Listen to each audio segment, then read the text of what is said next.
What's up, everybody? I'm former quarterback Malik Rosier, and if football, sports interviews, and having a good time interests you, then make sure to click the like and subscribe button, as it really does help support this channel, and it also makes sure that you guys never miss a new video.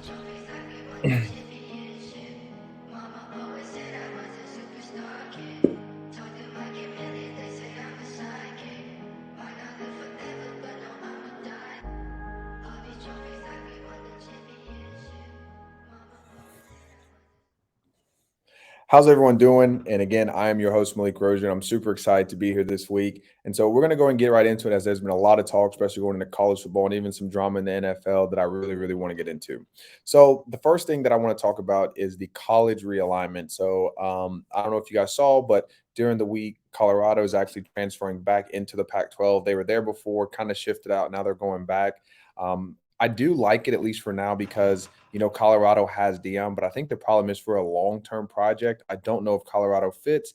Plus, I don't think that Dion stays there for a long time, to be honest with you. I think that he's going to wind up going to a bigger school, getting a bigger job. So I think for the future, at least, it could be impactful for the Pac-12. But at least for now, I think it's a really good move. Maybe they're trying to bring some people on or keep some people here saying, hey, we're doing our best. But, obviously they're losing USC and UCLA, which were the two of their biggest schools that they have. I don't know if you guys saw, but they're talking about Oregon and Washington leaving and going to the Big Ten, along with taking FSU and Clemson out of the ACC. To me, if that happens, that is detrimental to both conferences, both the ACC and the Pac-12. Pac-12 losing four schools, ACC is losing to me two of the top schools for a long time. For me that is really hard to admit, but I mean Florida State and Clemson have been on top for a very long time, at least when you talk about the ACC. So where does that leave Miami? What are we going to do? For me, if we can get into the Big Ten, which I don't think they're going to put two on one side, two on the other. So I think if they take Florida State and Clemson, it'll be very hard. But maybe we finesse our way into the SEC. To me, I know there's a lot of people that don't think that we're tough enough or like the physicality part. But I will say, at least from being from Alabama, being in the South, a lot of kids go to the SEC because it's the SEC. So I think that if we transfer over to the SEC, there'll be kids that in the past commit to us 4 and 5 star guys from like Alabama, Georgia, Tennessee, Texas. Now because they're like, oh, like you guys are playing in the SEC. When you're talking about a conference that gets players the most ready for the NFL through physicality, size, speed, coaching, things like that, the SEC is the number one conference. So I don't think that right now it would be the best option. Like I think there would definitely be some games that we probably get our brains beat in. But I think over time, especially with that Mario's recruiting, next 2 or 3 years, if we can kind of get some more 4 and 5 stars, say, hey, we're going into the SEC. I think that'll really help our recruiting odds. But for me personally, I would have loved us to go to the Big Ten. I think that fits more of what we like to do. It's more kind of like the SEC style, where it's more offensive based instead of defensive based. There's a ton of good offenses inside the Big Ten, just like it is inside the ACC. So it technically fits us, and they do have the biggest TV contracts. But at the end of the day, I love the SEC. I was born in SEC Nation, Alabama. There was Alabama, Auburn, LSU, Georgia, just surrounding me. So I'm used to being in the SEC, and to me, I think it would be nice to go back. But hopefully, if Florida State and Clemson leave, Miami leaves ACC, because I think that if you lose those two, just from strength of schedule, different things like that, it is going to be very hard. One thing that I'm slowly not liking about the college realignment, which I think that there are some very unique ways to allow teams to transfer and go from one conference to another. I think the problem is you're just going to have two powerhouses. I think at some point it's going to become the Big Ten up north and the SEC down south. Maybe you have one more of the conference that has like another third of the country. But I think what's going to happen is you're going to have three big conferences, both sending in three teams. That's what I would say. That makes nine, and then you pick three teams out of the non, what I like to call big three. Which is what I think is going to happen. I think one of these conferences, or maybe two, are going to dissolve. Maybe it's the Big Ten, Big 12, SEC. To me, I can definitely see, the Pac-12 and the ACC dissolving and kind of integrating into those other conferences. And I think if that happens, you can take three from each conference and take three from the Mountain West and different things like that to whenever you hit the 12-man. But, I think the problem is whenever you're talking about the Big Ten having so many good teams, the SEC having so many good teams, they're going to take two teams from that conference. And they'll probably take one from the Pac-12, one from, the ACC, different things like that. So I think it's going to be very interesting with the strength of schedule. If a team has a one loss and you have maybe you have a 2-loss Big Ten team, but you have a 1-loss ACC, but the strength of schedule It's very off, like who gets in, who doesn't. And I can see that being some reasons why, Miami leaves, just because of the fact, like, if you're trying to play at a national scale, you got to play good competition each and every week. And I think that, if the ACC loses Clemson and Florida State, then we got to leave too, unfortunately. So next, I want to talk about this wild, wild world of NIL. So I don't know if you guys have heard about Tula. He's a quarterback at Maryland. About him receiving a $1.5 million offer to go to the SEC. So for me personally, I'm thinking that was either Florida or Alabama. For me, I'm leaning more towards Florida. I think Alabama got some money, but I think that they would necessarily press that hard for a quarterback. But I definitely think Florida was. And how is that not considered tampering? Like, how does a kid come out and say, "Oh yeah, someone offered me $1.5 million," and that's not considered tampering? We're just like, okay, cool, that's fine. To me, I think this is kind of where, the NCAA and different things like that have to regulate this. Otherwise, you're going to have kids that, kind of like him, they do a good job at the school they're at. They start, to create a name for themselves. Now you have these big universities with these big donors that come in and try to, swipe a kid away. To me, I don't think that's right for a university like a Maryland, to take away their best player just because, Florida, Alabama, Georgia, whoever has enough money to pay these guys $1.5 million. To me, that's not college football. To me, that's almost like high school recruiting, just with like millions on. It's getting a little bit out of hand with the way that some of these people are just acting. To be honest with you, to a sense, I think that some of this should be very much illegal, and people should have to. I don't want to say jail time, but they should have to get fined. They should have to not be able to do NIL deals for 2 or 3 years. Find a way to hold these businesses and these schools accountable, as well as they're contacting these kids and trying to do stuff that's like a little bit off the books. Again, we need to figure it out. I think the NIL and the portal are both a mess. I think you're talking about kids that are getting paid millions. They're out of school. They don't like it. Then I jump and I leave. You're talking about guys that literally go from one school and then, 2 or 3 months later, bounce from one school to another because they don't like, the other school they transfer to. So to me, the NCAA has to do a better job of giving these kids guidelines. I think at the end of the day, they're letting this be a wild, wild west, and the kids are taking advantage of it. And I don't think there's anything wrong with it, but I think that you're very much changing the landscape of how recruiting offices work, how coaches have to recruit each and every year. Different things like that definitely affect people. And I just want consistency. I think that that's half the problem, is that you're going to have some schools that, based on their state, they have a totally different NIL regulation than other states. And to me, that's not right, especially talking about everyone playing on the same playing field, keeping things even. When state by state, they make their rules on NIL. To me, I think it's very hard for schools to operate, especially on a fair playing ground, depending on, what your state allows you to do. So next, we're going to go into the ACC, because they just had ACC Media Day last week. And the guy I really want to talk about is really two, and they're both from Clemson. So the first is Cade Klubnic. What I really liked about what he talked about, and I have a lot of young quarterbacks that I train. I was like, "Oh, coach, I'm trying to throw it further. Oh, coach, I'm trying to, put it here, or do this and do that." And then a lot of it has to do with, the football itself. Like, what is a football doing? And the biggest thing that, he really talked about was stuff that had nothing to do with him actually throwing the football. I mean, a lot of it was like pocket presence, being able to feel guys, being able to find the sweet spot, being able to move. And, if there's a guy that, gets past the offensive line, being able to make him miss and extend plays. To me, that has nothing to do with throwing. To me, that's just a part of being a good quarterback. And the second one was learning the game, learning, more complex coverages, understanding, how to read stuff faster.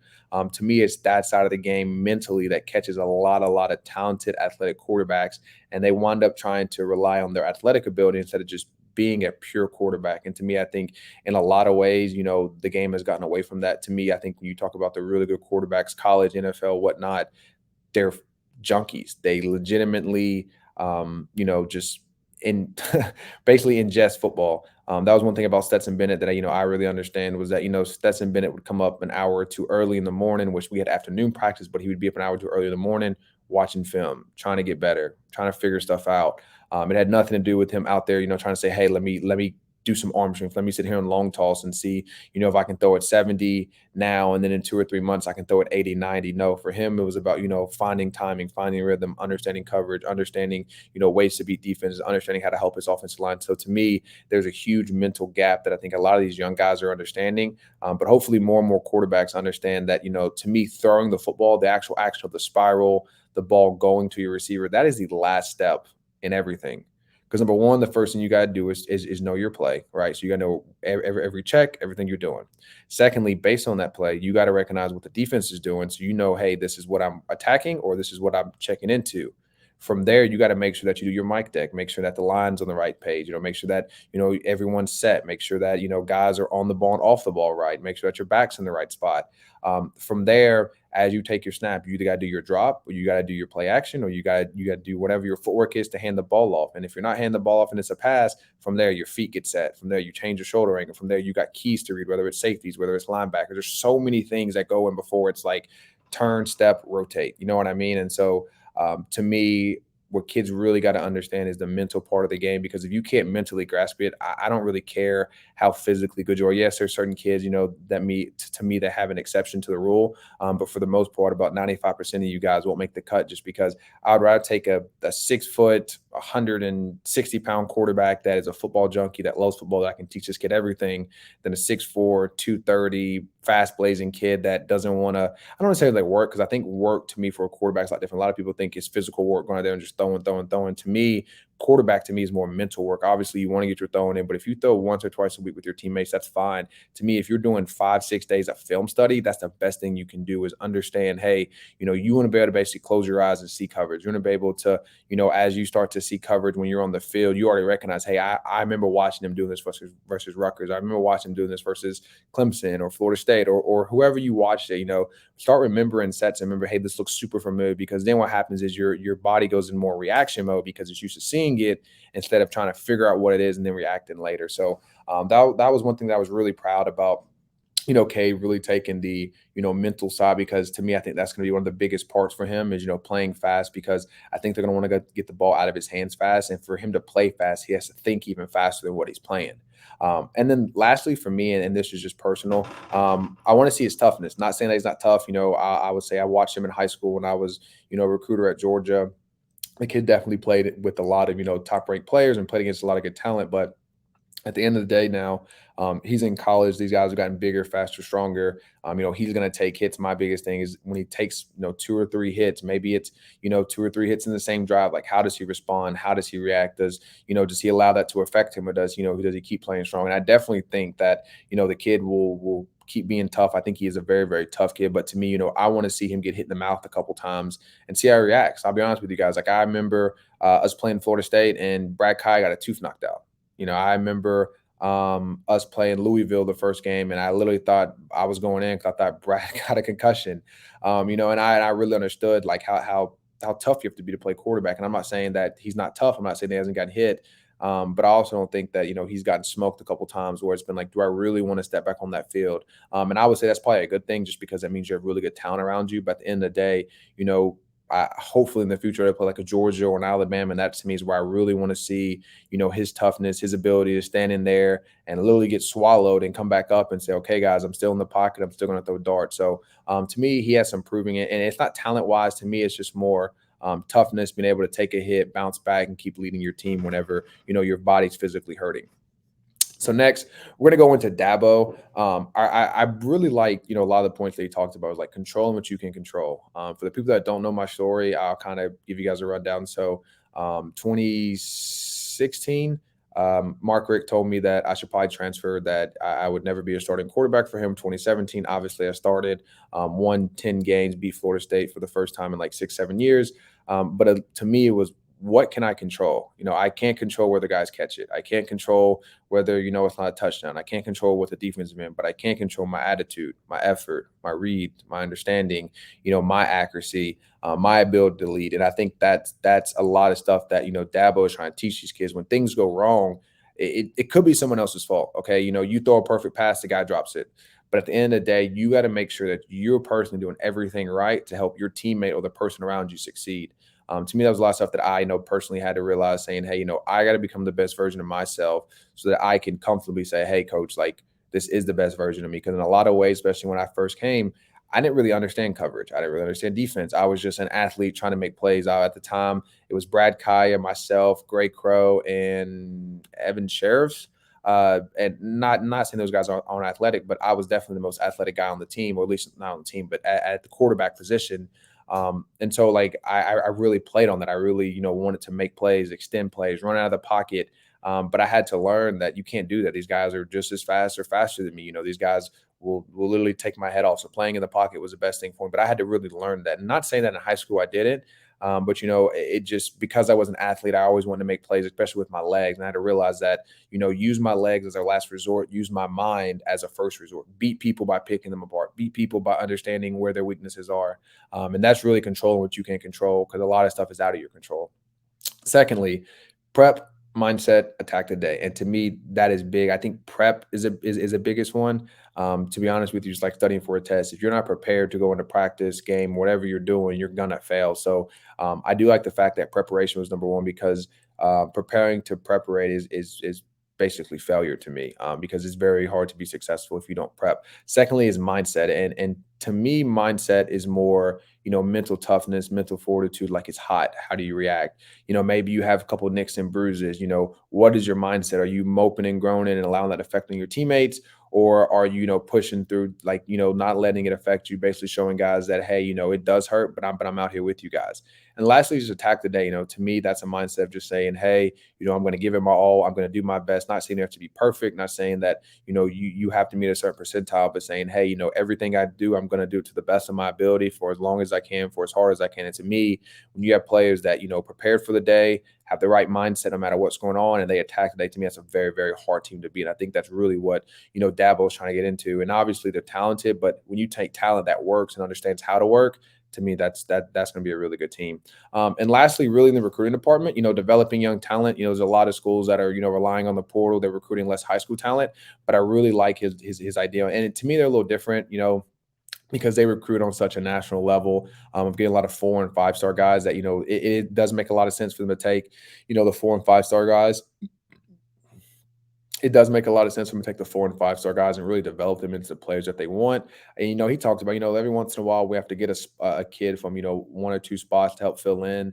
I don't think that they've had very many turnovers, which is really good for them. But to me, I just really hope that this portal doesn't mess up a lot of high school kids because there are a lot of high school kids that have talent, that have the chance. You got to find coaches like Dabo that would rather develop a guy instead of have a guy that's developed and just plug and play. And you'd rather have a guy, that develop instead of a guy that plugs and play. So next, we're going to go into Hugh Freeze. Big weekend for Auburn. I'm obviously into the SEC country. My stepdad's an Auburn fan. My grandfather played for Paul Bear Bryant. So Alabama and Auburn do have somewhat of a hold on me. But I really like what Auburn did. 5 star receiver Perry Thompson out of Foley. Shout out to, he's not really from the 251, but he's kind of close. But he's in the area, big 6'4" receiver. Some people are comparing him to Julio Jones. I don't know if he'll be that, but he definitely has the size, same framework, went to the same high school. So congrats to Auburn for getting him. I know he was a big flip from Alabama. And the second one is Demarcus Reddick. He's a linebacker / defensive end. He does play a little bit of running back, but I think that's more to show off his athletic ability. But 6'2", 200 plus, big kid, physical. Plays in a very tough conference. So I do think that both these guys were really big pickups, for the way that Auburn wants to go. Being able to steal guys from Alabama anytime is a win. But, when it's your rival, when it's versus Nick Saban, to me, I think that's a huge one. So, congrats to the Auburn fans. I think that, these two guys could have an impact. A lot of it's going to be how Hugh Freeze uses them, how they develop. But at least when you talk about going down the right path, I definitely think Auburn is taking, the steps in the right direction. So now we're finally on Canes football. I'm super excited. I will be there August 12th for Canes Fest. I'm super excited to go to that. If you're going to go, please reach out to me and let me know. I'd love to meet with you guys, network, connect. There's a couple of things that, I'm going to talk about some NFTs probably when I'm there, different things like that I would love for you guys to engage on. I have a lot of cool events and different things like that I'm going to run through my NFTs. And again, it's very simple.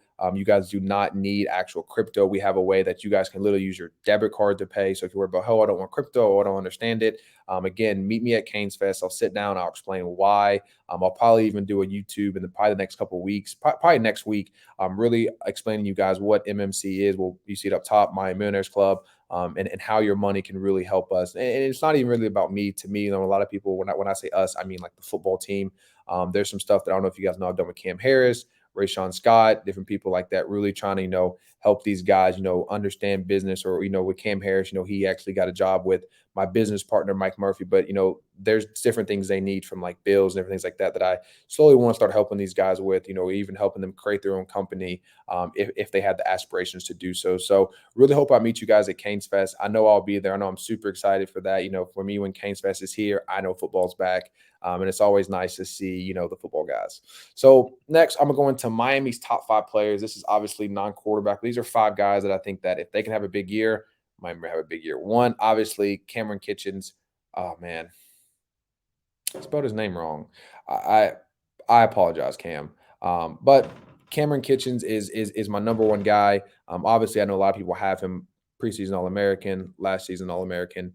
But I think he still has to play big. I think that he has to show people that hey, you're not going to throw to my side, which I don't think many people are going to throw to his side. But when you talk about someone that has to lead, that has to do the same thing he did last year, Cameron Kitchens is definitely my number one. Number two, Matt Lee runs the offensive line, protects TVD, huge player. We need him. We need him to play big. We need him to play smart. We need him to, make sure that, the running lanes are good and that, Tyler's protected to the utmost of his ability based on like slot protections. Number three, Tyler Harrell. This guy has to take the top off the defense. He has to be able to run past.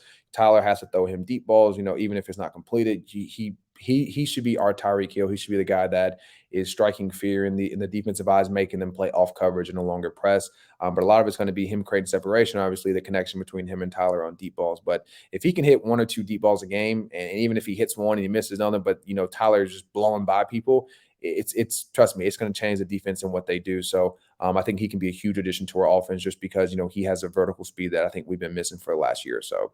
Number 4, Leonard Taylor. Obviously, everyone knows him. And to me, I think even outside of Leonard Taylor, it's just defensive line in general. We know that Goodry does not like to really blitz. He will blitz if he has to. But if he can sit in his quarters and pressure forward with the 4 defensive linemen, that's what he wants to do. I think LT is definitely our best defensive lineman. To me, high energy, high motor every snap. I think that he's going to be a guy that if he can affect the game, especially consistently throughout the game, he'll be someone that I slowly think will be a huge, huge force for us. And lastly is Francisco, middle linebacker. Got to have that guy in there. I think that he is understanding what how to lead for in the Miami off. He's understanding how to lead the Miami defense. Obviously, each school is different. Each team has their own little personality or their own like ways they do stuff.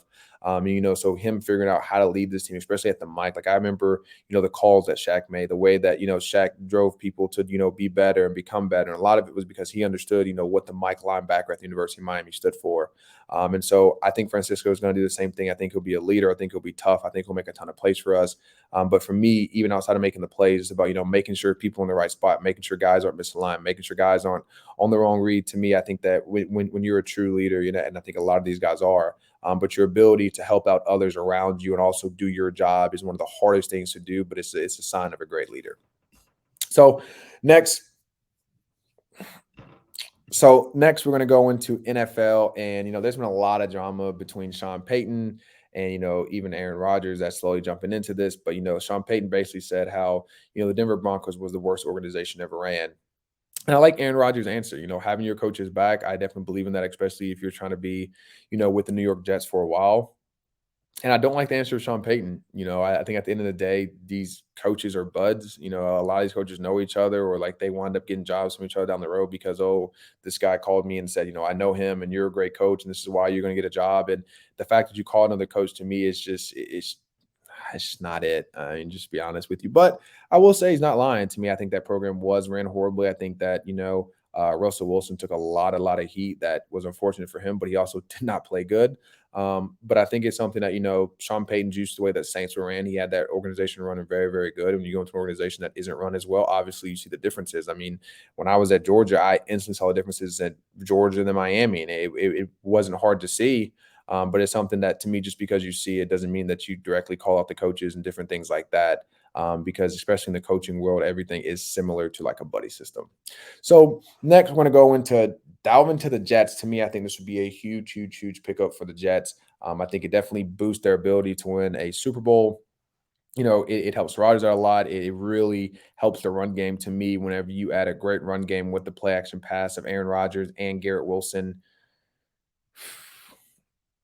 That That could just be nasty. And next, it keeps both of those guys healthy. Obviously these guys are both workhorses, Bryce Hall and Dalvin Cook. But to me, I think at the end of the day, these guys have to stay healthy. Obviously, Hall got hurt last year, so he's coming back off an injury. Obviously, Dalvin wants the ball a lot, so I think you're able to feed Dalvin. Obviously, give Bryce Hall his carries, but also keep that guy healthy. I think that Bryce Hall will be 1A, and I think Cook will be 1B. But the fact that now I got a really good back that is crazy dynamic, that literally could take over a game, but also have a young back that is our guy that we're trying to help him recuperate. We're not trying to rush him back. I think we're really helping. Again, run game wins Super Bowls. You go back and look at most Super Bowls for about the most rushing yards, winds up winning the game just because that's how the game's played. At the end of the day, you got to win on the ground. You got to be a physical football team to win football games. So next, so next So next, we're gonna go into Travis Kelsey. I don't know if you guys saw the video of him punching his teammate in the like really like the side of the head, him like right here, like right above the ear hole. Um, but to me, one, you got to be a better teammate, and obviously he said that. And I'll be honest with him, it's hard, it's hot. You've been hitting up against big guys for 2 hours, and like it's like your last play, and you finally score. And you're like, man, I scored, I'm done. All of a sudden, this guy comes and hops on your back. To me, I I definitely understand. I've definitely been there a couple of different times. But to me, at the end of the day, you're a leader. There's cameras on. There's eyes always on you. You got to have self control. But I am super glad they took accountability. To me, I think a lot of good leaders, they understand when they make mistakes. They understand when they do good. They understand when they do bad. At the end of the day, for him to openly come out and say, "I got to be a better leader. I got to be a better teammate," to me, that is the kind of leader that you want. And I will say this: at the end of the day, like you don't want no leader that's soft. You don't want no leader that's gonna get pushed over. And so I do like the spark, the fight, the fact this guy isn't scared to scrap. But I also think that at the end of the day, you can't put your hands on your teammate. Plus, if he's not wearing a little padded thing and you punch him in the head, like what if you break your knuckles? What if you wind up jamming your finger? Like what if something stupid happens like that? And then what I mean, it's just like a dumb reason to punch a teammate. And I get it. He was trying to make a play and you already scored, but to me, I just think that the example needs to be set higher, especially when a lot of people watch you and a lot of people idolize who you are and the way you are and just the way that you play because you really are a great player. But again, I love the fact they took accountability. To me, I think that's one of the hardest things to do is to naturally take accountability because it's easy to blame someone else or find an excuse. And to me, I think that Kelsey is a true leader, and I hope that he continuously shows it. And hopefully, there's no more fights out of him. So last thing we're going to talk about is the offensive player of the year, obviously non-quarterbacks. Number 5, I got Christian McCaffrey. I think this guy is an overall player. I think that depending on who the quarterback is really going to affect what happens with him because obviously, teams are going to stack the box trying to stop the run depending on who the quarterback is. I think it's going to be Purdy. It could be Sam Darnold. I've been hearing a lot of stuff about Sam Darnold, about how he's been doing really good. But to me personally, I got Purdy. Um, Number 4, Justin Jefferson. I really like him. I think the quarterback kind of cripples him, to be honest with you. But guy's a great player, probably the best receiver in the NFL, if not top 2 or 3. But I also think that his quarterback and his ability to, just extend plays and things like that, I think it really hurts him. Number 3, Jamar Chase. This guy is a freaking stud. He has a great quarterback with him. He has Joe Shiesty. So, I mean, they're going to be connecting. I expect him to have around 80, 90 catches and hopefully 1,500 yards. Tyreek Hill, to me, I think a lot of this depends on Tua. If they can keep Tua healthy, this guy could definitely go out for the offensive player of the year. I think this guy's explosive. Obviously, everyone knows that. But, with Tua's long ball accuracy and his ability to create separation, to me, they are a very, very dynamic duo. And at number 1, this guy had a terrible, terrible quarterback last year. I don't say terrible because I take that back. This guy's in the NFL. They're getting paid. So he's not terrible. But to me, I don't think Zach Wilson played the best. And I think if you compared Zach Wilson compared to Garrett, and the last one is Garrett Wilson. I'm not going to throw shade on anyone, but I think that they've obviously done a quarterback upgrade to Aaron Rodgers. You're talking about a guy that's probably going to be in the Hall of Fame. You're talking about a receiver that literally got off last year and had a very, very superb year. So I think with this year, with Aaron Rodgers, with the charisma they have, with the energy that they have, I think this guy is going to play out of his mind. I expect him to definitely have over 100 catches, probably between 15 and 1,700 yards. I can see him falling somewhere in between that. I think if he goes 1250, to me, I think that's an okay year. And I know it's a lot of yards, but to me, I think the way how talented this guy is, the way that Aaron Rodgers, does ball placements and checks and loves to throw deep balls, to me, they should be almost like a match made in heaven. So That was it. I really appreciate everyone that sat here and listened. I will say that next week we will also do a giveaway. I really really hope that you guys are able to enter in. The way that we would do the giveaways is, one, you're going to comment on the next video, or I'm going to do actually a post on Twitter about it. If you guys comment on the post or on the YouTube, it'll enter you in. We're going to do a hat. I'm even thinking about doing the TVD or the Xavier Restrepo hat. If you guys comment on this video, whichever hat gets the most comments, whether it's TVD or Xavier Restrepo, that'll be the hat that goes up for auction. Lean a little more towards X. I think I want to save TVD for like right before the season, or maybe like the Texas A&M. But if you guys are really, really heavy on a TVD hat, I'll give it to you guys because I do have that. But for now, I am leaning more towards the Xavier hat. I think that'll be a really good hat. I think that, him being on Canes Fest, things like that, I think that you guys will love the hat. I think you guys will love the hat that we got him to sign. It's a Miami hat, and next week you guys will probably see it depending on how the votes go. So I hope you guys had a great rest of your week, and I will talk to you guys later.